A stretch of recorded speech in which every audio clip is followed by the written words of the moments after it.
તો આ તરફ ધોરાજીના મોટી મારડ ગામમાં છેલ્લા 12 મહિનાથી ધોવાઈ ગયેલા પુલને લઈને લોકો મુશ્કેલી વેઠવી રહ્યા છે.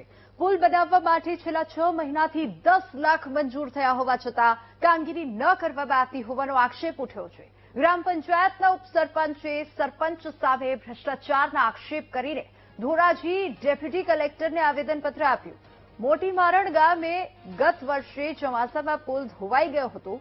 પુલ ધોવાઈ જતા ગામના 300 જેટલા ખેડૂતોને ખેતીવાડીએ જવામાં હાલાકી પડી હતી અને હાલ મગફળીનો પાક તૈયાર થઈ ગયો છે, પરંતુ પુલના અભાવે ખેતરમાં કેવી રીતે જવું તે સૌથી મોટો સવાલ હાલ ઉભો થાય છે, જેના કારણે ખેડૂતો મૂંઝવણમાં મુકાયા છે. જો કે પુલ બનાવવા માટે જિલ્લા પંચાયતના સ્વભંડોળમાંથી 5 લાખ અને ગ્રામ પંચાયતમાંથી 5 લાખ આમ કુલ 10 લાખની રકમ મંજૂર થઈ છે, પરંતુ કામગીરી શરૂ ન કરાતા ગ્રામજનો અને ઉપસરપંચે વિરોધ વ્યક્ત કર્યો. ઉપસરપંચે આક્ષેપ કર્યો છે કે સરપંચ વિકાસ કાર્યોમાં વિઘ્ન ઉભું કરે છે.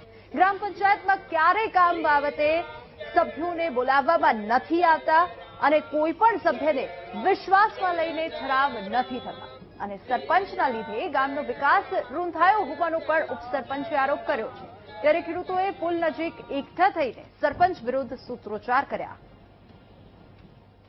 અમારો મારડિયાનો મારે અહીંયા મને ખેતર જવા માટે મોટી મારડમાં આ એક તળાવનો પુલ છેલ્લા 2 વર્ષથી આ તૂટેલો હોવા છતાં કોઈ પણ જાતની કાર્યવાહી કરવામાં આવતી નથી.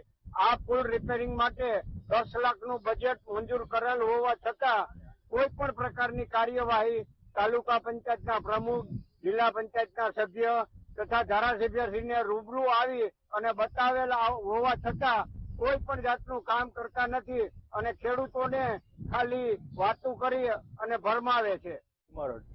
મારું વાડી માળિયાની માર્ગે આવેલ છે, વારંવાર અહીંથી નીકળવાનું મારે થાય છે. આ પુલ ઠાલું હલાતું નથી, મોટરસાયકલ તો ઠીક, ઠાલું હલાતું નથી. આ પુલ હવાનું વરસ ટોટલ પીડો છે.